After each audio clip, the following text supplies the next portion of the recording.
I felt a deep lack of purpose. I just ended up literally counting the money every day and thinking, how do I get through this day? We were going deeper and deeper into transcendental states. And I think that unlocked something in me. I had what some people call second mountain syndrome. I built my empire, ended up at the top of my mountain with success, status, with recognition, with financial wealth. And it wasn't enough. If you hit the tough times and you're only doing it for money, that's going to be much harder than if you're driven by a purpose that's bigger than yourself. Hi, and welcome back to Metaconscious Leaders, for what promises to be an inspiring and enlightening conversation with my guest today, Neil Smith. For many years, Neil lived in the fast-paced world of television, a world of creativity, deadlines, big personalities, and global audiences. He ran two of the UK's most successful production companies. At Betty, creating programs watched by millions and working with some of the biggest names in entertainment, including the adventurer Bear Grylls. And at Fremantle, where his portfolio of shows included The Apprentice, Grand Designs, and Escape to the Country. From the outside, it looked like success in its classic form, building companies, producing hit shows, and operating at the top of a highly competitive industry. But somewhere along that journey, Neil began to sense that the outer story of success wasn't the whole story. Like many high performers, he started asking deeper questions about resilience, pressure, purpose, and what it really means to live well in a world that often feels increasingly complex and demanding. That research led him inward, into meditation, breathwork, and the exploration of the human mind and nervous system. What he discovered was something both ancient and deeply practical, that the mind, like the body, can be trained.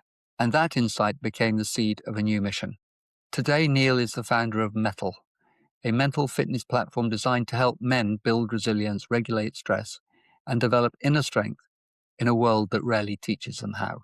So, Neil, it's a pleasure to welcome you to Metaconscious Leaders, and thank you very much for putting your time aside. My pleasure. Thanks, Greg. I mean, I'm fascinated by a podcast that has such a brilliant title, even though I actually had to ask you what it meant. I was like, what do you mean by metaconscious? And I'm like, okay, all right. Oh, I can see that's sort of, the way I operate. I just hadn't labeled it in that way. Was my answer sufficient? It was. I think it was a very good one. Good. Sort of, yeah, well, we'll dive into it, won't we? We'll find out whether you got the right guest for the show or not. Exactly. So, Neil, shall we start in your early life? What kind of young man were you growing up? What shaped those early years? Chaos. So ADHD very much shaped my early years, I would say, and my entire life. So before people used to get diagnosed with ADHD, it's like now, obviously, I got two neurodiverse kids and, like a lot of my friends have been diagnosed, which has been great. But when I was growing up, I was the only person I knew that had been diagnosed with ADHD. So I was diagnosed around the age of 8, I think, in 1980, and I was one of the first kids ever in the UK to be put on Ritalin, but came off. So my kind of schooling career, I was moved up a year, down a year, kind of, I was chaotic. I'd be excluded from, I was excluded from the whole of games for our secondary school, by the time I got to a certain age, because I disrupted so much. But the school said, look, why don't you write, you're a creative, why don't you write a play instead? You got to do something on a Wednesday afternoon, write a play for the school. So I wrote a play and I produced it, directed it. And, so my life, I had a huge amount of fun in my young life, a huge amount of fun, but ADHD, I was quite high achieving academically, but my compulsive need to disrupt, I think, defined my young life and probably the rest of it. And funnily enough, I was thinking about ADHD today and how, I went on to kind of run one of the biggest production companies in the UK, and how I was very comfortable running things with like 15 productions at once. And, and I think ADHD, and here's a controversial kind of thing to start with, that don't see in a linear way, or I don't feel in a linear way. I feel in a kind of much more 360-degree way. And I find it quite easy to quickly tap into like one of say 15 projects without context and be able to laser in on the thing that is important. And it made me think about how, when we talked about meta consciousness and, about the universal connect, that we're all connected, Yeah. that I think when I reflected on it today and ADHD, I was thinking, well, okay, well, that's really interesting because maybe that's why part of the reason why I've always felt connected, because as somebody with severe ADHD, I genuinely feel more connected to all sorts of things rather than just the thing in front of me. So, when I'm trying to kind of analyze where my, belief system come from, I wonder whether that's had quite a large part to play in it. The way you talk about it, and I think this is really great for people out there who have ADHD, particularly younger Mm, people. mm. There is still a bit of a stigma about it, but there are so many people who have it, and it's a superpower. Yeah, yeah, absolutely. I think 50% of all founders neurodiverse or something, I think, in tech anyway. It's kind of like, I Right. mean, Yeah. and when you mention dyslexia, obviously the most famous example is Richard Branson, who I guess is our, iconic business leader in the UK, speaks, openly about kind of dyslexia. And yeah, absolutely. It's great to be different, I think, Nothing to apologize for. No. And there's a big part of your story which is spiritual, if I can use that Yeah. word. Yeah. So I feel like I've been on a constant spiritual journey for quite a long time, although very much non denominational, leaning towards Eastern religion, I would say, Eastern philosophy. It's funny, like when you talk about religion, I remember I was packed off to Sunday school on Sundays, as a young child, I think mainly because it was a free form of childcare. Like, because I realized, like, later my parents, really had no interest in religion whatsoever, but not a lot of money. And this was a way they could get rid of two kids on a Sunday morning. But, so that was, I guess, my first introduction to kind of religious thought. But I guess in my early teens, I got quite into kind of Christianity and the kind of more kind of evangelical side of that, which I really enjoyed. Although kind of that fell away and got replaced, with sex, drugs, and rock and roll. I just wanted to be in a band and have a good time, which was also great. Also a spiritual experience, I'd say, standing on stage and communicating with many Yeah. people. There's Yeah. different forms of spirituality and connectedness, and that's definitely one of them for me. Feeling one with a big audience is quite a thrill, really, isn't it? And that's 100%. really profound, experiential, Yeah. um, Yeah, profound absolutely. It experience. it is. I'm just reading a book by Mike Joyce, who's the drummer in the Smiths, when he describes his first spiritual experience that he had on stage with the Smiths. When all the audience come together, when you're sort of breathing and feeling as one, Yeah. that is a spiritual experience. Yeah. Those are wonderful things. And so, yeah, for me, I was born with a condition of the nervous system called benign intention tremor, which is like a chronic kind of shaking condition. And I think they just call it essential tremor. But, it meant my hands would shake really badly. And by the time I was 11 years old, I couldn't get a teaspoon of sugar into a cup of tea because under, intention, it gets really bad. And, it wasn't a great look. Funnily enough, on my 50th, I had a party and invited some old school friends and stuff. And even then they were joking about when I was all shaky. Do you know, it's funny, kids, But anyway, so I have this condition, which wasn't great, and my uncle has it as well. And, this was, when I was about 12, so 1984 or something. And he kind of went to Harley Street and, frustrated and trying to find a doctor who could help us. And so, and to which he received the replies, well, no, it's kind of, incurable and chronic and untreatable. Until he found one doctor who I always refer to as an enlightened doctor, and I use that word kind of, advisedly, who said, well, nothing official, but, there's this thing called meditation we've heard, which might help. And he gave us some tapes. Yeah, so back in the day, obviously, we had, physical cassette tapes. How old were you? And I was about 12, 11 or 12, 12 probably. And so I started listening to these tapes, these meditation tapes for 30 minutes, 60 minutes a day or whatever it was, and it completely transformed my condition. So my shaking, which was chronic, disappeared. Wow. Okay. And, I don't have any visible symptoms of it to this day, which is quite incredible. And certainly wasn't the forecast or the prognosis or whatever you call it. And So was it the that, same with your uncle? no, so he very much still has those visible symptoms. And I don't know whether he listened to the tapes. I should Right. ask him. But it's interesting. I talk to other people about this, about ADHD as well. It's like when you're growing up and you go through things, you don't question them. I think it's only as adults we start questioning, like, why was I on Ritalin? How did it go? Like, my parents died a long time ago. I can't ask them. Why did I come off it? Because now I'm using medication again, which is really helping with my focus. But yeah, you don't question these things. I just did it and it just Yeah. worked. But I think what changed in me was a deep respect for meditation. And then with that kind of early flirtation with kind of the more spiritual side of Christianity, I would say, then I got perhaps naturally interested in kind of Eastern philosophy. And, that kind of took me into university and, I studied English and philosophy at Birmingham University and, Tai Chi and pranayama. And in the end, I ended up spending probably a couple of years on and off in India studying under kind of Buddhist, yogic and tantric kind of sects or groups, under yogis or with Buddhist groups or whatever it might be, months time in ashrams and going on Chardam pilgrimages and all that. So I had a real deep love for that spirituality mixed with practicality, I guess is how I see it. What I love about Eastern religions are the tools that they provide.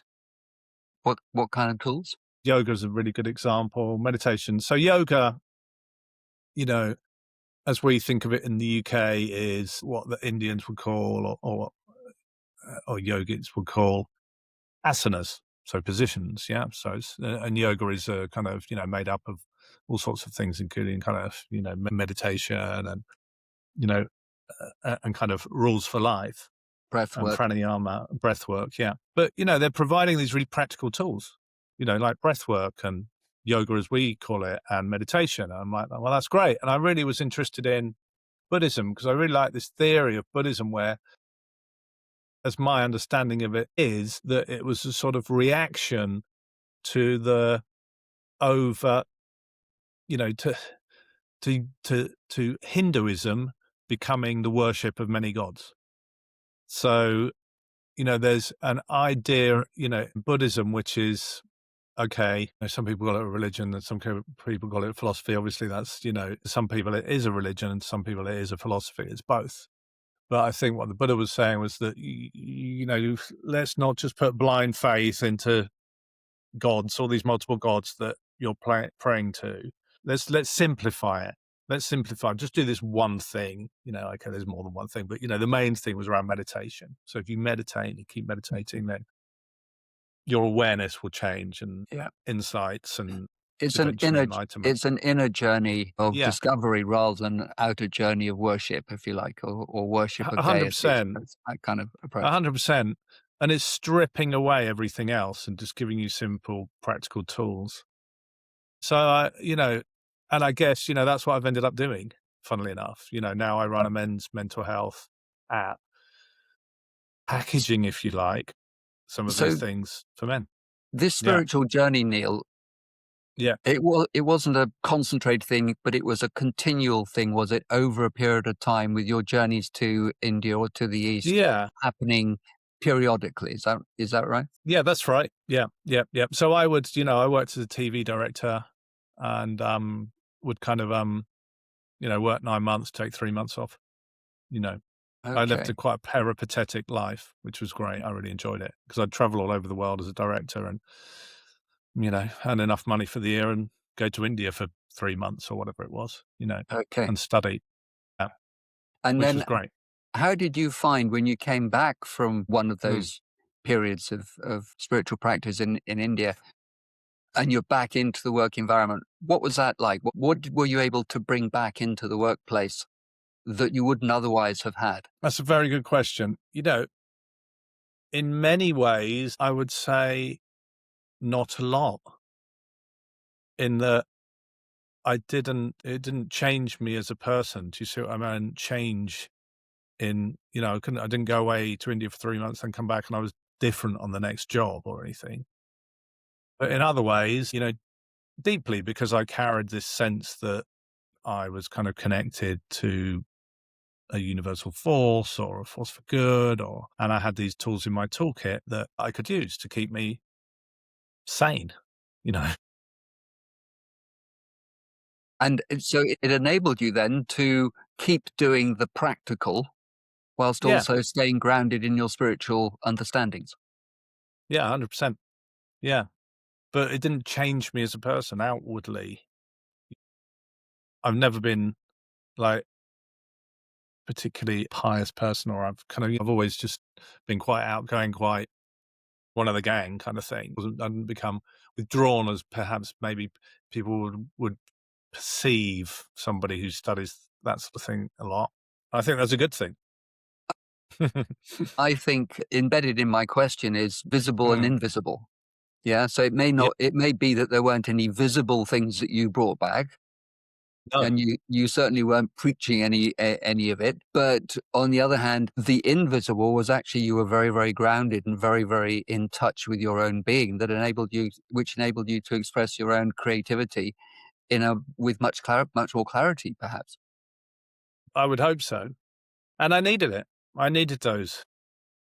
I needed to reconnect, you know. I needed periods of intense connection. Okay. Yeah.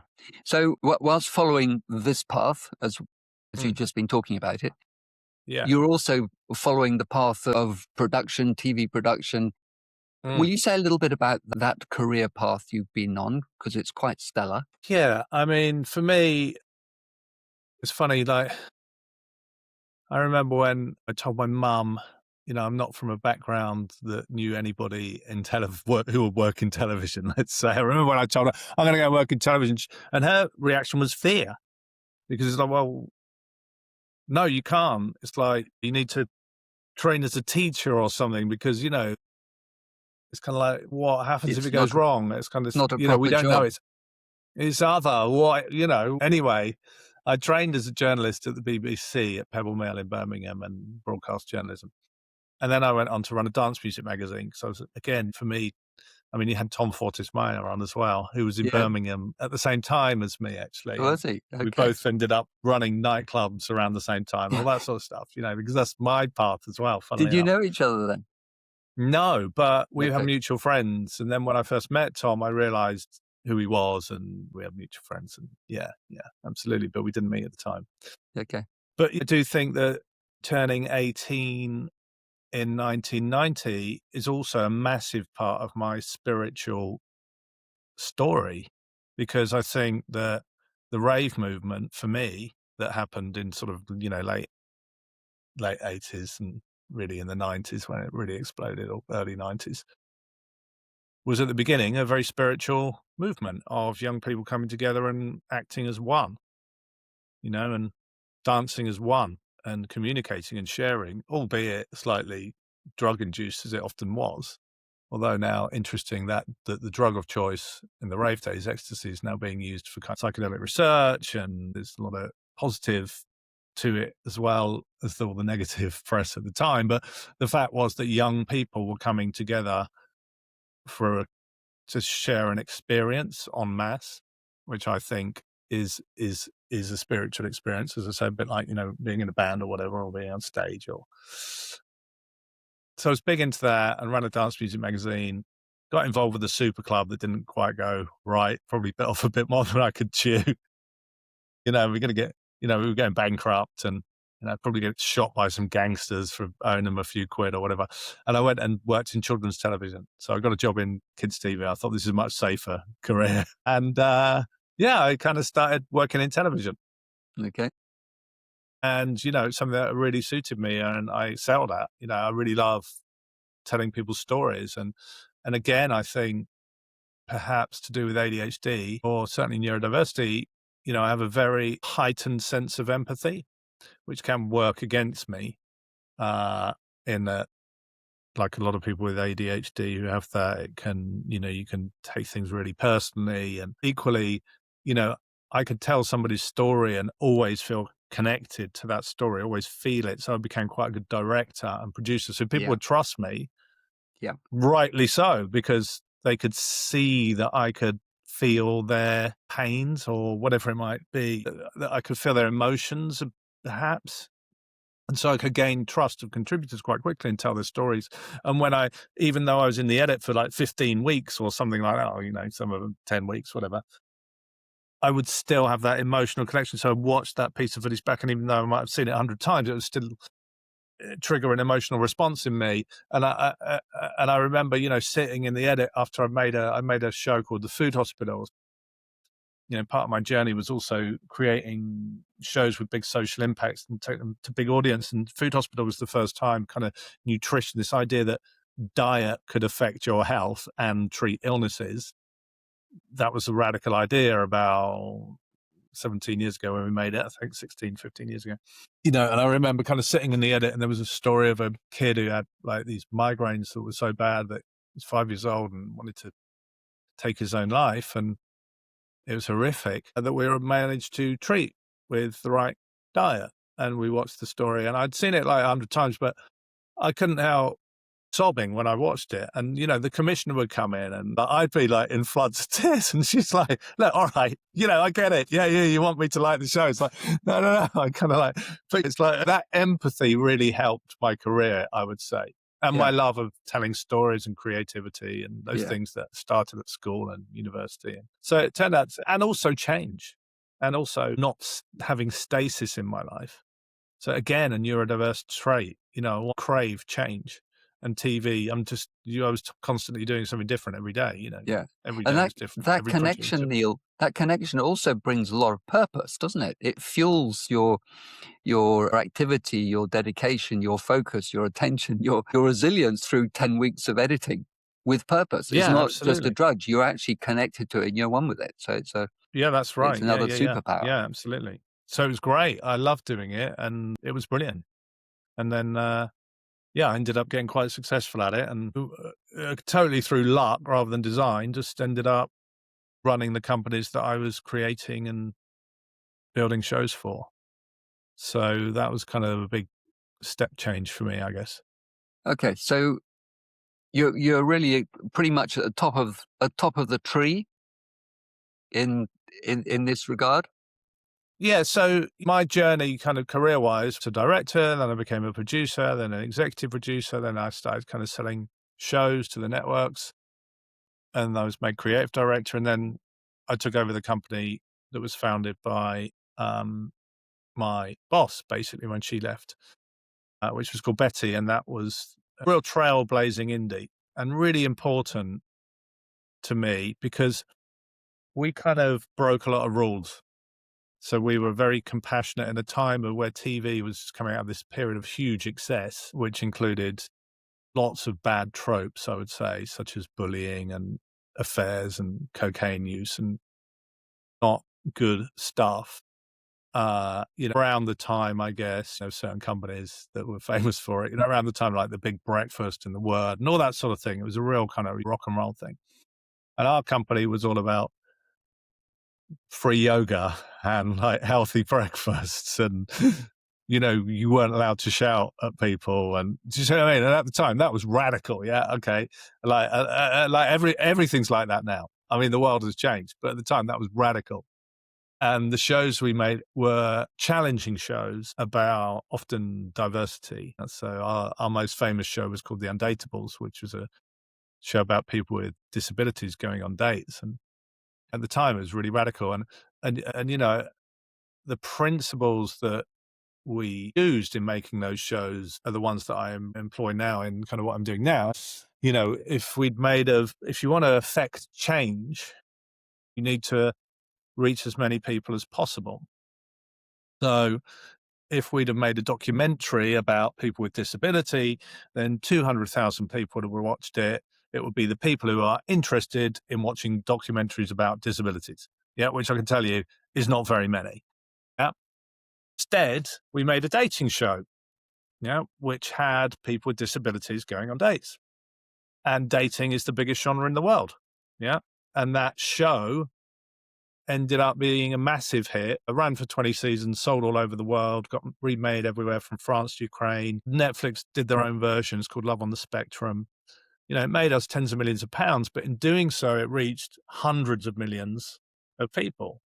Yeah. And, when I left, I remember Changing Faces, which is the disfigurement charity. I said, look, 20 years of marketing budget couldn't have done what that show's done to kind of help change perceptions of disability.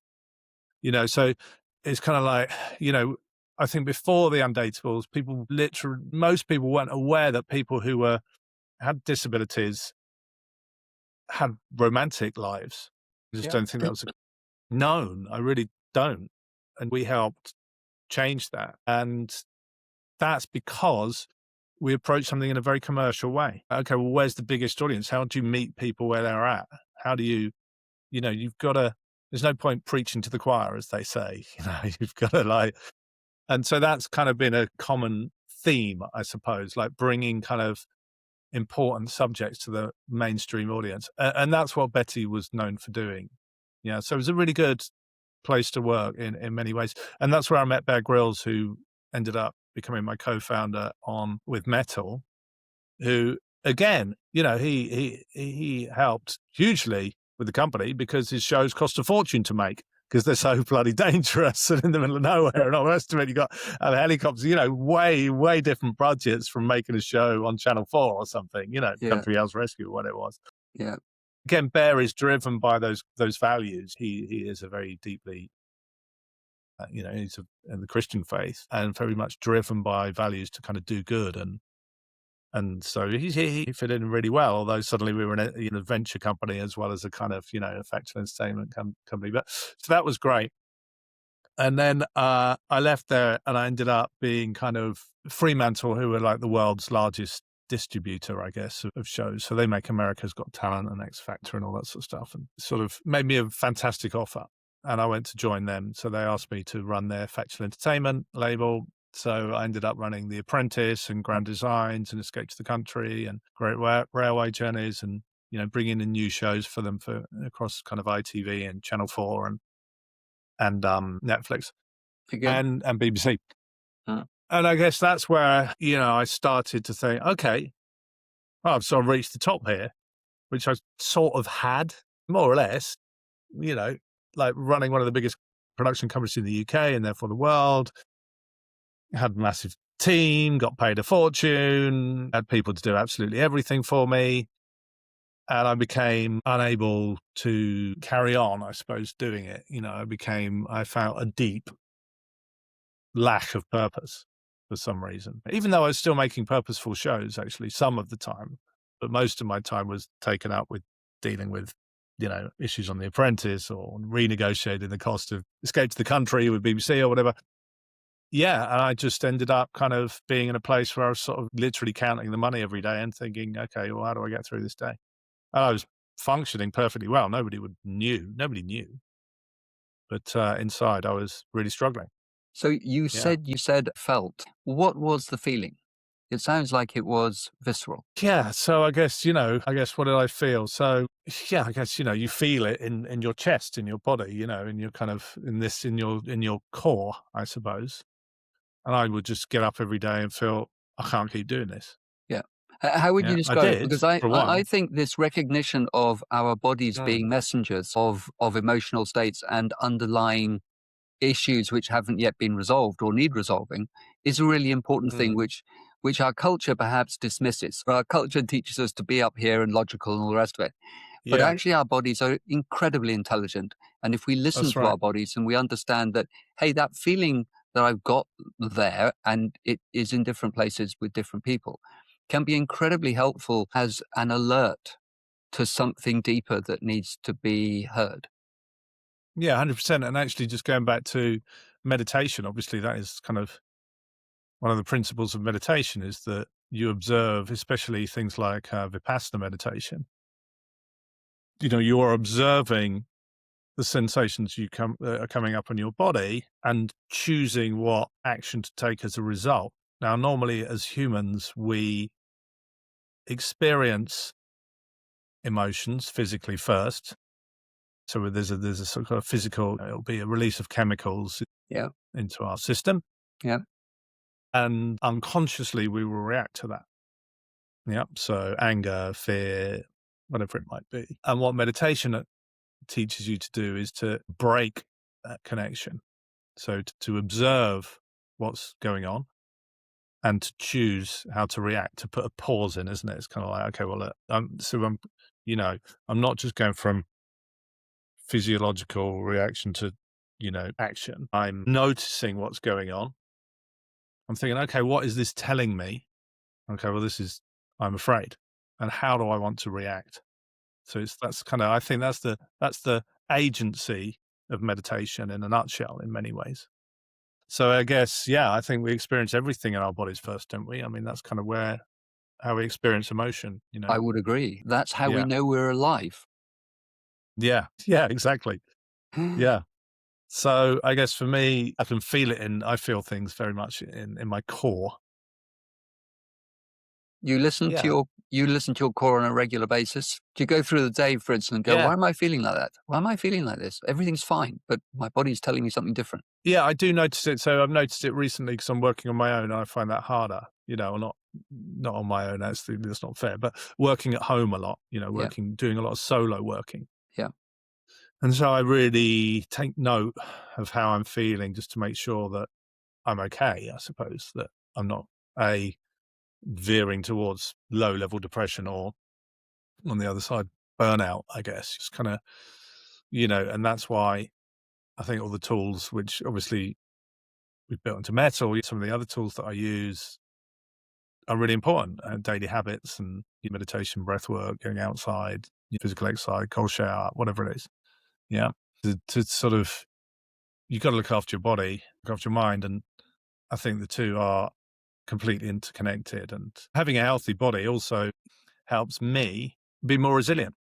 I think that's the word I'm looking for. So I'm less likely, healthy body and healthy mind, that means I'm less likely to have to worry about adverse kind of noises in my body. If that makes sense. So whilst everybody else thinks you're doing fine and the company's Yeah, in good hands, etc., you're privately beginning to think to yourself something very different. that's right. Yeah. So I'm thinking, okay, I can't go on. So what is it that I need to do? And at the same time, I'm exploring spirituality. I'm doing some quite deep spiritual work. I was working with like a spiritual counselor. So my kind of, rather than having coaching, I had spiritual coaching where we used the tools of kind of yoga, that, in the Hindu sense, to explore So leadership. was this a swami or So some? this was a woman who was actually introduced to me through Tom Fortis Mayer, actually, Okay, your previous guest. yeah. So I'd done some work with Tom around the hypnosis space. So I'd done quite a lot in the hypnosis space. When we talk about spirituality, I think it's all about meaning and purpose. It's not about religion. It's about, who am I? What am I doing here? Yeah, How do I, connect with others? What's my yeah, role? yeah. But exploring it through a particular lens. And so he introduced me to a woman who was a brilliant spiritual leader who just worked with me on a kind of weekly basis. And I was just kind of getting deeper into kind of deep states, I suppose. We were going deeper and deeper into kind of transcendental states, I suppose. And I think that probably unlocked something in me at a certain time that made me think, okay, well, I've gathered all these life experiences and skills. I also had depression in my 20s, which I mentioned, but, that was a big thing for me where I didn't tell anybody about it. It was really tough for a few years. And I've had all this kind of spiritual learning, but I'm still a bloke, just a blokey bloke.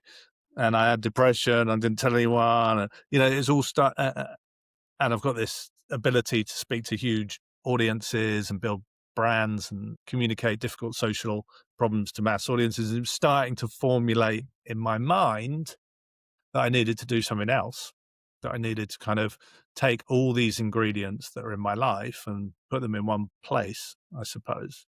So I started to think about, okay, well, how could I get into the meditation space? That's what I first thought. And I kind of, had conversations with Calm, actually, the meditation app, stuff like that, and almost joined them at one point, and was ready to move to the States and all the rest of it. And then COVID came along and things changed. But yeah, I guess I had what some people call second mountain syndrome, which I think is quite an interesting concept and quite male as well. Typical male, I came from a family where money wasn't readily available, and it was always a constant worry. So I wanted to protect myself from that. And I kind of built my empire and my safety and ended up at the top of my mountain. Yeah. So with success, status, with recognition, with financial wealth, and it wasn't enough. In fact, I didn't want it. And Interesting. I realized there was something else. There was the other mountain I had to climb, which was the one of purpose. So that's kind of the second mountain theory, that you get Yeah. to the top of this one thing that you've done. And it's great. And I felt, I've spoken about it recently. I still feel quite guilty about it in some ways, in that, TV is a really tough industry now, and, people are struggling for work, and I managed to make it to the top and didn't want it. And I feel a little bit ungrateful for that. And for that, I'm sorry, but that's kind of how it panned out. But you discovered that you didn't want it, but do you regret anything that you did?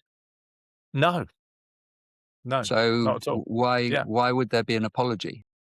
Well, but only because a lot of people are out of work in TV at the moment. So the creative industries have taken a massive hit. And therefore, I think, okay, well, I was very lucky. And Oh, then, so it's not an apology as such, but just an awareness of my it's actually privilege that I it's had. quite useful to know, even when we're in a game or even when we're striving for something, to be aware that we can carry on striving, we can work really hard to achieve something, but never to get sucked into believing that that's all there is. Yeah, And absolutely. so actually your journey, the way I see it, is your journey can confirm that it's not only, or it's not all about success. Yeah, No, we can get success, and that comes in many different forms, not just material. But that even having done that, you realize that there is something which is even more yeah, that's right. fundamental and That's significant. right. And don't get me wrong, I miss a lot of the stuff that I gave up, because I didn't give it up, like, Yeah, totally. So I miss having lots of money. I would prefer to have lots of money. I'll be honest about it, because it makes things easy. It means we can all go on holiday wherever we want, and, all those kind of things that are great, and not have to worry about bills and all that sort of yeah, stuff. And I miss not having status, like, because status is very nice. It's nice to be respected and, for people to know who you are, and it's nice. But it's not enough. It wasn't enough.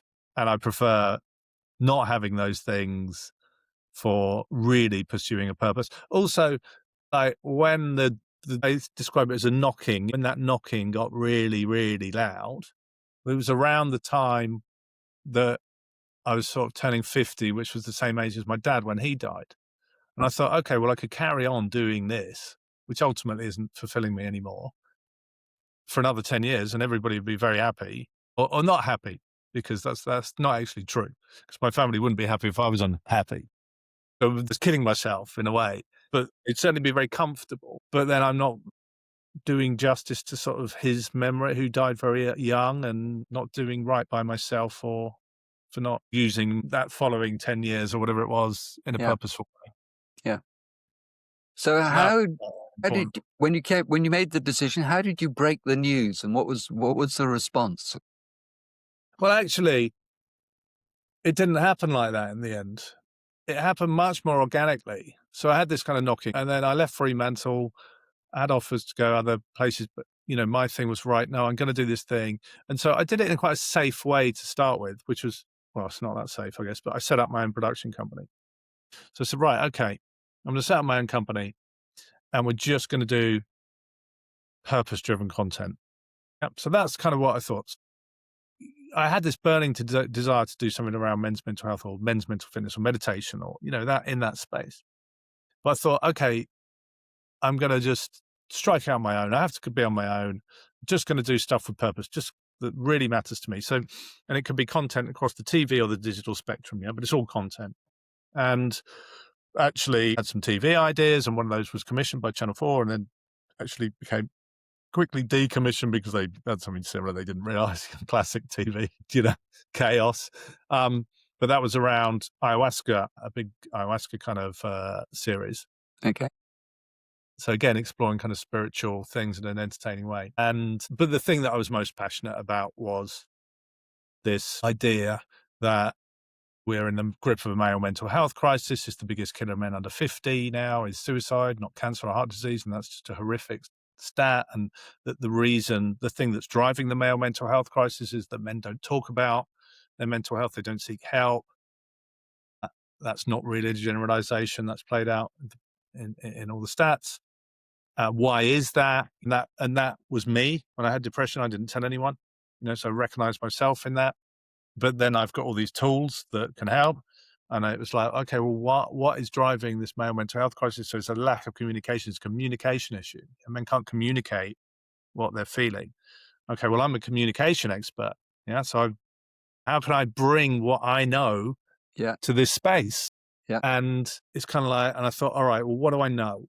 Well, when I think about the Undateables or the food hospital. I did another one more recently about homelessness called 60 Days on the Streets, which ended up, I put a survival guy on it. So rather than do a documentary about homelessness, I put a survival guy on. He was surviving on the streets. He's called Ed Stafford. His normal show is Naked and Marooned or Marooned on Discovery. He spends 60 days on 60 nights on a desert island with nothing but his camera. And it's like, okay, look, Ed, you're ex-military, male, adopted, suffer mental health problems, all risk factors for ending up on the streets. Let's do your show on the streets of London, Manchester and Glasgow over British winter. And that became like Channel 4's biggest new hit series for 5 years and ended up with some legislative change and quite effective change. Yeah. So I'm like, okay, I'm just going to do this. So what would I do with kind of male mental health? It's like, okay, well, how do we meet people where they're at? Not where you want them to be. Well, if they're not talking, don't just tell them to talk, although we want men to talk. Yeah. And we encourage it. We have men's group and all that, but there's a first step. Telling people to change their behavior doesn't work. That's not how behavioral change works. Just telling people to do stuff doesn't work. So where are they? Well, they're on their phones and they're not talking. So let's build something that's on their phones and doesn't require them to talk in the first instance. So it's like a digital front door. And on there, we can have all these tools that I built up over the course of my whole life. So, meditation, breathwork, visualization, but it's got to be stigma free, because the reason that men do not seek help for their mental health is because the stigma and all that kind of the baggage around what it is to be a man, which has come a lot more into public consciousness recently, the good and bad. And so there's all this stigma. So I'm not going to seek help. So I'm like, okay, well, I'm a branding, I'm a commercial person, I meet people where they're at. How do we reduce that stigma? Well, you create something. We interviewed 200 men. We said, why aren't you using the things on the market like Calm or Headspace or, going to the doctors or a therapist? 3 reasons came back: 2 female, 2 hippieist. There's nothing wrong with me. So it's like, okay, let's just look at over 200 people, only 3 answers. So it's like, let's look at that. Men in the main, I'm just talking about ordinary guys here, the ones who aren't part of some kind of bubble, I guess. The man in the street, my mates, my background, don't use Calm, for example, because they see it as for women. Yeah, so they might say, I'm struggling and, we could do with some help. Calm might help, but that's not for me, so don't go there. Number 2, things are too hippie-ish. That's a real kind of turn off for most guys. Now, I'm a complete hippie, obviously, but equally, that's they might see something like Headspace or set by a monk. It's not for me, too hippie-ish, whatever, And that third thing, well, I don't want to go to the doctors because there's nothing wrong with me. Yeah. And in most cases, men who are struggling with their mental health, there won't be a clinical, it won't be a mental health illness and all the stigma that comes with that. Is that life can be hard and the things that happen to us can be really challenging. And that's actually what drives the suicide crisis, not mental health, not mental illness, but people not being able to cope with life events and tell people and ask for help. That's it. That's what happens with men. So I'm like, okay, right. All right. Well, let's build something that's just for men. Yeah. And all the science shows that works better anyway. That is not hippie-ish. So we use all those tools, breathwork, meditation, visualization, but we co-design it with Imperial College. It's based on a full-scale RCT trial. There's Bear Grylls as the co-founder. We've got all kind of great coaches on there. So it's all really science-based, research-based, and there's nothing wrong with it. We try and talk about mental fitness and make it aspirational and, break down the stigma. So I came up with this concept. Okay, well, this is how we can tackle mental health. But then I didn't know what to do with it. So I'm like, okay, well, it's not going to be a TV show. It's got to be like an app, but I don't know how to make an app. So there I was running my production company and, got some TV ideas. But that was the thing that I really wanted to do. And I started, and this is kind of, where meta consciousness, I suppose, comes into it. So I'm like, okay, well, I've got this thing. I really want to do it, but don't know how. And I started playing tennis. I took up tennis just before lockdown, and I went and I decided that I was going to play tennis on a Monday morning. Yeah. Around 10:30. There was a social group at my club, was populated, like the only players were septuagenarian and octogenarian women. So as they called it when I turned up, old lady tennis, yeah. And so I started playing old lady tennis because I was learning tennis, and actually these women are really good. So they've been playing their whole life. They didn't move around much, and they played doubles, but actually I they're know really the good. ones. Yeah. But they could volley anything. Do Yeah. you know what I mean? Like they could return anything. Like they're really good, and so it was a great way to learn. But anyway, not a great time for anybody who's got a job. Like Monday morning at 10:30 is sort of the worst time for anybody to have a job. Who's got a job to play tennis. And then one day this guy turns up, he's like 35. I'm like, oh, what are you doing here? How come you can play old lady tennis on Monday morning at 10:30? And he's like, oh, I've just had a exit from a tech company. I'm like, oh, okay, great, because I've got this idea, which is a tech idea. I don't know what to do with it. He's like, oh, well, I've got this accelerator. That's absolutely brilliant. Why don't you join this accelerator? So he introduced me to the accelerator, which I joined. And then my mentor on that, a woman who, interesting that our first investor was a woman, but, has a 21-year-old son and was kind of like, oh, yeah, I really see the need for this. Said, I want to put cash and sweat equity into the business. And that's kind of, how I kind of, set up that business separately. And then I continued to play kind of old lady tennis on a Monday morning. And then this other guy turns up. And he's like 40-something. I'm like, how come you can play old lady tennis on Monday morning at 10:30? He's like, oh, I've just come back from Silicon Valley. I was the head of product design at Facebook and retired effectively. Come back to doing some consulting. I'm like, brilliant, because I got this idea. I told him about it. He loved it. And then, he became our product design consultant. And then somebody else turns up. And I'm like, well, how come you can play old lady tennis? It's another kind of relatively young guy.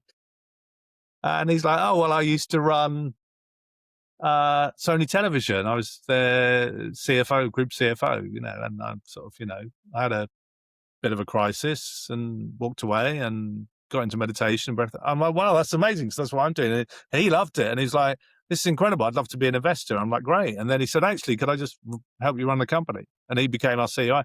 So all these kind of things just happened. And then suddenly I'm running a tech business. Yeah. And I've got investors. So I have to shut the TV business down. This was a one idea. And I'm like, okay, right. This is the universe telling me, just go all in. So I literally went all in. I sort of did the classic, found a thing, remortgaged the house, went full time and haven't looked back. So, but it was an interesting journey, and those universal signals, because my belief is that I'm guided by the universe, I suppose, is my kind of. That is a beautiful example of synchronicity. Almost multiple synchronicities happening in one term. Synchronicity was a term which was actually originated by Carl Jung to be meaningful coincidences. Yeah. So there is no coincidence, but synchronicity is when coincidences happen meaningfully for a reason, for a purpose, because there is synchronicity between different elements, aspects of what is happening in the universe. I think ultimately everything is synchronous. Yeah. Amazing things happen, or we notice amazing things happening when we pay attention to what is happening and notice the synchronicity that is happening. Because much of the time we go through life thinking, oh, that was chance. And luckily, no, actually, that's synchrony playing a part. Yeah. And I think 100%. when we can see our lives in that regard, it's beautiful. It's also very comforting. Yeah. Yeah. So I guess, in terms of, we talk my spiritual journey, as the cliche goes, and my slightly non-denominational, non-committed kind of to any one kind of thing, what it has given me is just a sense that I'm sort of guided and by the universe, by a power greater than myself, that I'm doing this for reasons bigger than I understand, and everything that has led to that point is on purpose. And then those synchronicities happen and you're like, well, this is the confirmation of that, I suppose. These are the green lights. There's a brilliant book audiobook by Matthew McConaughey, the American actor, who's brilliant, who calls them green lights. His book's called Green Lights.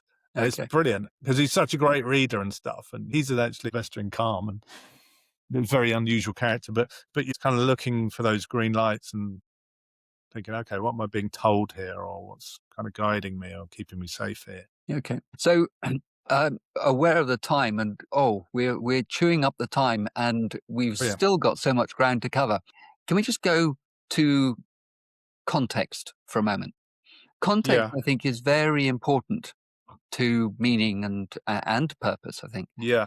And the context that I'm kind of alluding to, pointing to here, is the state of the world, Yeah. described variously as the polycrisis, a metacrisis, metamorphosis, awakening, shift in consciousness. Different people have different ways of framing it. How do you frame where humanity is at this time? That's a big question, isn't it? I mean, obviously, we're in a period of massive transition in every way. Yeah. So, how that plays out, I don't think anybody really knows. Obviously, working in tech, I'm acutely aware of AI and all the kind of possibilities and disruption that can cause with potential generational job loss and etc. Plus, kind of global, obviously, wars and rise of populism and all of that, and the collapse of what we all, these lovely stable systems that we all used to live in around the same time as, a rise in kind of awareness and spirituality and a rejection of some of the things that we all thought were the things we were meant to be striving after and are now threatened. The Dubai thing is a great example. Obviously Dubai's been in the news this week with the bombing of Iran and the retaliation strike, and which about how Dubai was supposed to be kind of really safe place for a materialist to go and live, and now Yeah. maybe it isn't. Do you see what I Yeah. mean? That's a really Yeah. just one example of, we build these safe structures up and maybe they're not as safe as we thought. So I think everything's being overturned, everything. So would you say it, bringing your, if you like, your spiritual aspect Yeah. into, is there a shift in consciousness happening? Because this is where a good number of people that I talk to see Mm. this is how they see it, and that an old order has to come down in order for a new order to arise. Yeah. I mean, certainly in my spiritual community, that is what people see this as. Yeah. I mean, some people refer to it to like the age of Aquarius, I think, don't they? And, but yeah, this is fundamental change, isn't it? And it's very hard to see where it will end up. I think there'll be periods of intense difficulty, for many, many people. But ultimately, as you say, what will have to arise is a sort of new way of living, which you would hope is more connected and purposeful and less materialistic, and might have to be. In terms of that, an old order have to fall for a new one to arise, then in many ways, yes. People don't change until it gets too painful for them to stay where they are, So you might want to do something because it's better, but if you're comfortable, that's why it's, hard to leave a job that pays well and do something that's risky. It's because, well, okay, that's hard. But when the pain of remaining becomes greater than the pain of leaving, then that's when change occurs. And I think that's where we're getting to. Yeah. And I think that this is a big thing with metaconscious leaders, is that whilst whatever is happening for Yeah. whatever reason, we as leaders in businesses have an opportunity. Many would say, I would consider we have a responsibility Yeah. to act in a way that is helpful Yes. for what 100%. is emerging, what is happening, what is failing, because the idea that there is somebody who's going to come along and sort it out That's right. seems implausible at the very Yeah. Yeah. least. Yeah. No, I think that's totally right. It's like, we have a responsibility. Those who are conscious, I guess, have a responsibility to help others. Right. who are right less now. informed, who are less aware, who are less That's right. able Yeah. because their life experiences haven't been as rich or their education hasn't Yeah. been as That's such right. or whatever it may be. Yeah. Yeah, Yeah. That's right. That's why I referred earlier to, I was very privileged to have the life I have, but it's my responsibility to use those experiences and skills for good now, especially. Yeah, you're totally right. We have to balance it out, don't we? We have to provide an alternative that there's a better way of living, and not one person can change everything. So it's got to be a collective effort, I yeah, think, yeah, and we're moving into a much more collective consciousness, I suppose. Even what we're seeing in kind of men's groups and stuff, men's mental health, is that actually men don't probably want to sit with a therapist doing one-to-one, but they work really well in a peer group amongst other men where other men support each other. And that's a real community, a real conscious collective activity that's happening in the real world, really, really quickly spreading. That's, one example of it, of kind of moving towards a more kind of collective conscious world, I suppose. Yeah. brilliant. So, Neil, Mettle, Yeah. please give us a talk through Mettle in terms of what it offers and how people can engage with it. And then Yes. I would Yeah. like to get back onto the purpose of business and how. Yeah. Yeah. That'd be great. Yeah. Yeah. Yeah. Yeah. Yeah. Yeah. Yeah. And the business of purpose, we could Hey, call it. There you go. There's a podcast series for you. there The you business go. of purpose. Thank you. Right. We'll do that one. It'll Will be you you and me. produce it? Will you produce it? Yeah. I'll do it. The business of purpose. Yeah, so Mettle, as I say, Mettle happened because of something bigger than myself, like a massive need. I saw there was nothing out there, to help men. There was no specific tools built for them, even though they were in the midst of a crisis. And we had all this evidence showing that they need something. So what we built was, I guess, it's a content library at the moment. It's 1,000 pieces of content, all based around need states for men. So most men don't want just to meditate because it might make them feel better, and that's fair enough. So we say, don't come to the app. A meditation coach, Chibs Akereke, is amazing. He's like, look, don't come to get better at meditation. Use meditation to get better at life. That's the way we should be looking at this. And it's kind of like men said, right, okay, we want to be happier, healthier, have stress less, have less anxiety, sleep better, have more focus, confidence, and energy. So we built everything, all the content around those things. And so there's like 1,000 pieces of content, all delivered by the world's best coaches that just help you on a daily basis. They're all really quick. So men, again, generalizing, but this is science that's shown us this, that they prefer quicker content. So they're short, often quite short things. You do a few minutes a day. A breath work can transform your physiological state in seconds.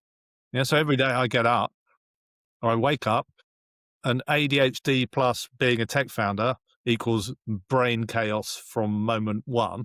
Yeah. And then, Right. and then I do my breath work, and my mind's clear. Yeah. Now that's a physiological state change. What I love about breath work and what I'm saying about kind of that hippie-ish kind of barrier is that breath work is completely faith free. You don't need to believe anything.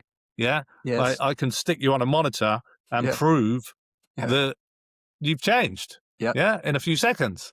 And so that's brilliant for men. So we've got all those incredible tools, and men have experienced fantastic results. So guys who otherwise wouldn't have seen this space as for them, which were the ones who I wanted to reach, who wouldn't otherwise know where to go to help, writing to us and telling us, well, this has changed my life. It's got me through a really Brilliant. awful divorce. Or in one case, somebody said, well, this saved my life because I was in a really difficult situation with my family over Christmas, and I just kept doing this, and it got me through. And the guy who's had really, really difficult cancer and invasive surgery at a really young age. So this is the thing that got me through. And they've all become like ambassadors and super fans and spread the word. And it's hard. It's hard doing what I do. Yeah. It's not comfortable. It's a really hard thing to try and run a tech business in mental health. Yeah. And Emotionally as well as practically. yeah, Yeah. but mainly practically, to be Right. fair, because emotionally I'm in belief that I'm doing the right thing, so, but practically it's hard work because it costs a lot of money. It's hard to raise funding, tech goes wrong, et cetera, et cetera. But those men saying, well, actually, this has profoundly changed my life or helped me through a really tough time in my life, are the reason Yeah. for doing it. So we've helped people, which is amazing. And now we've got like a men's group that's free to everyone, and that's really helping men as well, which we meet every couple of weeks. And now we're just kind of raising some more money to kind of really kind of think, okay, how do we bring community into this? Because as I say, community is so important. And we've seen it kind of off app. And it's like, well, how do we bring community into the digital space and maybe create a global community where men can connect and hold each other accountable and try and be better? Yeah. So when we did a big brains trust recently with people from all ages, and men want to be better. That's kind of a universality. Yeah. So you might be an athlete, but you still want to perform better in the moment. But equally, you might be struggling and not able to ask for help, and you want to be better. So it's kind of, that's in a world of kind of manosphere and toxic masculinity, we're trying to provide an alternative.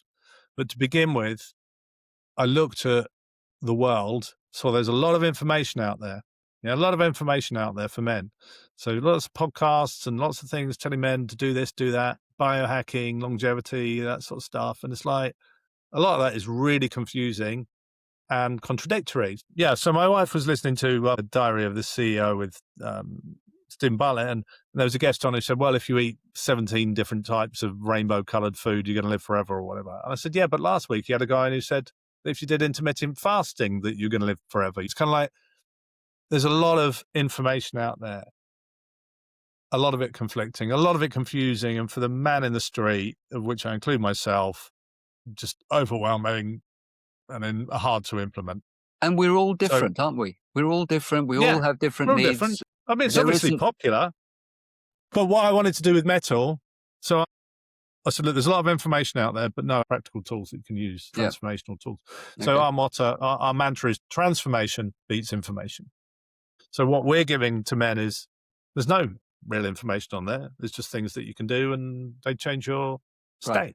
Right. They're transformative tools. And yeah, as I say, now we're looking at how we bring community into that and how we kind of make Mettle a kind of global force for good and the leader in the men's mental health space. Yeah. And you've got some investors in there. Lots of investors. What are they looking for? What are you, tell us about your investors, because this is something which could have financial returns, but is most profoundly about purpose. What are they looking for in investing in you? I think people would love a financial return, and we definitely have the ability to offer perhaps spectacular financial returns, because we're the only people in this space as well. We're actually the only digital men's mental health platform in the world, and it's kind of like, and that's a big market, and it's a big awakening. This has been another awakening around men's mental health. So this could become a very valuable company if we get it right, which we intend to do so. However, I don't think anybody invested having not been passionate about the area. Yeah. Male mental health affects everyone. So, as I say, our first investor was a woman. Male mental health affects women because men have women in their lives, your partner or your mum or your sister or daughter or whatever, colleague. And they often suffer just as much as men through their mental health. But male mental health is a specific thing, which is, as I say, more a communication thing, a stigma thing, vulnerability, all those things that we know. So it needs to be dealt with in a specific way, which is why we just do it just for men. Yeah. And the science completely backs that up. So I think all our investors are passionate about the space. And I don't think, otherwise you put your money in defense or AI, straight AI these days. Okay. So to what extent is it focus on reward? Because yes, we can see it becoming really valuable, but roads are very rarely as level and as smooth as we envision them. And if the rewards aren't there, are the investors still with you? At what point does the balance shift from, I tell you what, we need a little less purpose and more focus on the profit? Well, that's a good question. I mean, so far we've done well, but like everybody else, it's hard. But my investors have been fantastically supportive, which is great. I think everybody wants it to succeed for the right reasons. I think that's the answer to your question. Everyone wants it to succeed for the right reasons, because everyone who's invested obviously knows there's risk in investment and wants to see some change in this space and thinks this is a good way of approaching it. So I think overwhelmingly they're purpose-driven investors. Can you imagine an investor Yeah. whose money you would not accept? Yeah. I mean, I think we have to be very careful around who we accept money from VC. So we're currently raising a round, and we've got a lead VC on board, and they're amazing. They're a very clinical VC, and they love what we're doing because they're like, well, look, if you're working in the preventative space, you can help people get to clinical treatment when they need to, and as well as helping people on platform as well. So they're really supportive and can help us. But we know they come from the right place. Their remit is to improve mental health. Yeah. So the fund is paid for by the Wellcome Trust, for example, in this instance, this particular fund. So it's purely purpose driven. There's been some other conversations we've had, which people have wanted us to do things, and for their own reasons might seem right, but weren't right for us, for the direction of travel we wanted to take. So yeah, I think especially in the kind of the VC world, you have to be very, very careful, and that you don't lose control of your company. So to support that round, we're looking for other high net worths or family offices or VCs who are really passionate about that space specifically, because it is important. Right. Yeah, for sure. Excellent. So we stand, the saying goes, on the shoulders of giants.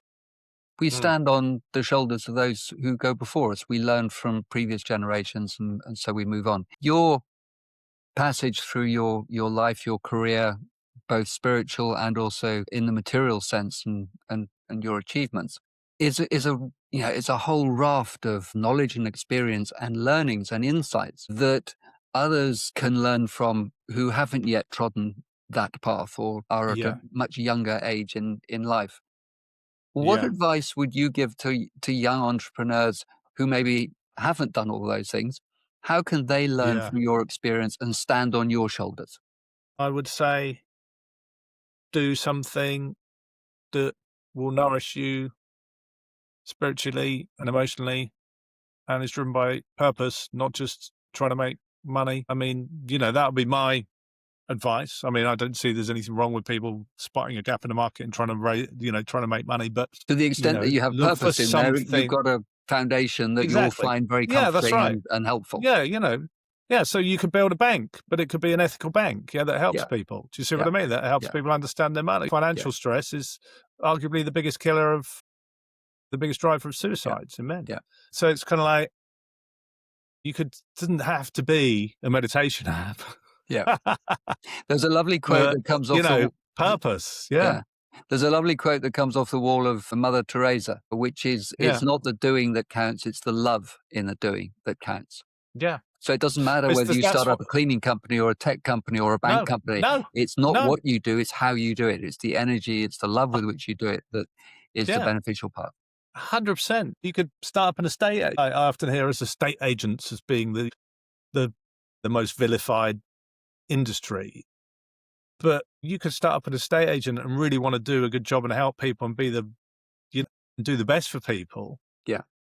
And that to me is an ethical business, because you're driven by purpose, and that's purpose. And when we recognize that purpose and feel it within ourselves, we have a visceral energy drive to give us the resilience to see us through. Well, it feeds you, so it nourishes you. So if you hit the tough times and you're only doing it for money, that's going to be much harder than if you're driven by a purpose that's bigger than yourself. I mean, so your chances of success, therefore, are greater as well. So just on a pure commercial, I love the connection between commercial and purpose, because obviously I've approached purpose from a very commercial point of view throughout my career. It's like, well, let's reach a big audience rather than a small audience. That's big commercial. Let's make something commercial rather than niche. So more people benefit from it. You have to meet people where they're at. So purpose and commerciality, for me, go hand in hand. Do more good. And what do you believe business is for? What is business about? What's the purpose of business? Okay, so, well, for me, it's almost like, what's the purpose of purpose? But there's another series for us. What's the purpose of purpose? So, well, I mean, business creates opportunity for growth, to help people, to provide services, to provide jobs, just on that sort of fundamental, quite prosaic level. Yeah. Business should be a force for good. It's like, because it's what we need. It moves on society, because in order to be competitive in business, you have to come up with something new normally. Yeah. That's better than what came before. Yeah. So it helps us advance. So I think the purpose of business is huge, in that it drives forward society and provides opportunities and creates change. It's massive. Yeah. And Yeah. ergo, if it is extractive and exploits Mm. society and people, it is doing the contrary. It's not fueling society. It's not serving society. No. It's actually killing society. That's right. And also it comes with huge risk. Yep. You know, Sacrifice. so and sacrifice is hard. So as I say, if you're not doing it for the right reasons, I think it's going to be harder. I mean, like for me, this kind of thing around purpose, and I've been digging into it just from a kind of mental health point of view. So what happened to me was, I guess, I had a midlife crisis, or whatever you want to call it, midlife epiphany, second mountain syndrome, whatever, it's kind of like, okay, that purpose bell was going off so loudly, I couldn't ignore it. But what we're seeing in men is that purpose, along with connection, are the things that drive longevity. So recent in tech, there's been a massive trend for longevity, which we hear about on these podcasts. Yeah. And it's kind of like, you take this supplement pack and go into a cryogenic chamber and do this and do that, and you're going to live for how many more years. And actually, what I've noted recently is that people have started talking rather about biohacking, which all that is, which is very exclusive and quite macho, and not many people can do it, but very trendy, in my opinion. I'm sure lots of people will feel differently. Moving towards bioharmony, which is actually, look, that biohacking, because now we're getting all the evidence around it, it's like not going to make much difference to you unless you got the basics right. And those basics are being in community with others, being in connection with others, having purpose. And then those are the kind of, I guess, the top level ones. And then there's eating doing exercise. And that all, so it's kind of like, and that all harmonizes with the spiritual context as well, which is that 100%. we are essentially our materiality, our bodies arise out of consciousness, and they are a reflection of who we are. Yeah. But most interestingly, I think at the moment, is all the research coming back about longevity is not about biohacking. Yeah. The thing that is going to have the biggest effect on your life, especially as a man, actually, because, well, it'll be for both men and women, but men are adversely affected by it, is being in connection with others and community. Yeah. So men are more likely to be lonely later in life. They're less likely to keep hold of their friends. We're not as good at communicating as women are and talking about our emotions. We know that. Yeah. And I think there's going to be research coming out soon about what that difference, why men don't live as long as women, is going to be. We're going to start seeing the evidence come through, because now people are saying, well, actually loneliness is as bad for you as smoking 20 cigarettes a day or whatever. That's what the government are now kind of saying, distance, that it's a massive thing. Being in connection and community with others helps you live longer. Also purpose. So that kind of cliche about men retiring and then dropping dead on the golf course the following week there's some truth in that, when people lose their purpose very quickly. So actually a lot of exited founders who might have made hundreds of millions of dollars from selling businesses can often face existential crisis leading to a suicidal crisis, because suddenly their purpose has disappeared. Purpose is massively connected to longevity. So if you have purpose, you're going to live longer in general. I think that's also really, and better. And purpose there is, I think the purpose that you're referring to, and correct me if I'm wrong, is purpose that relates to other, as opposed to purpose that is selfish or purely financial, say, for instance. Yeah. I mean, I don't know about the actual scientific evidence around that, around purpose, but having a purpose, having a sense of meaning, I think generally will be about, for most people, it's about finding fulfillment in something that you do. It could be just, spending lots of time with your family, for example. Yeah. I think it'd be harder to do it alone, but maybe writing a book. That's a kind Yeah. of individual pursuit that will Yeah. give you purpose if you had a story that you needed to tell. Yeah. So I don't think it's necessarily that, but when you combine it with the need for community and connection that we're now seeing as this massive, being a huge driver in the longevity space, that Yeah. then those two things are natural bedfellows. Yeah. Neil, this has been a wonderful conversation. You've been Thanks, Greg. I really enjoyed it. been very generous with your time. And I think I do need to let you go. And I would love to do this at another time. We see each other from time to time. I'm sure that there are other contexts in which this conversation, I would love to be continuing it in a different shape and form in the future. So I hope that we Yeah. will have that I really enjoyed opportunity it. to do that. It's been a great way to spend the morning. Yeah. Brilliant. Well, Talking, a bit deeper than often we do, than my people do. pleasure, our pleasure, and Yeah. with Thanks, Greg. great gratitude. Before we close, though, where can people find out about you? How can they best get in touch with you? So Mettle, Mettle, it's spelled as in, your metal. You can find it on the App Store or the Google Play Store. I'm on LinkedIn. You can find me on there, and I write about mental fitness and mental health.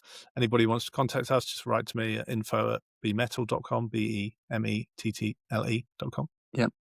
Yeah. Brilliant. Great. Okay. Well, Neil, thank you very much for being our guest today on Metaconscious Leaders. Go well, stay well. Yes. Thank you, Thank you. Greg. Thank you. Cheers. I found that conversation both compelling and inspiring, and the time just flew by. I hope your experience was the same.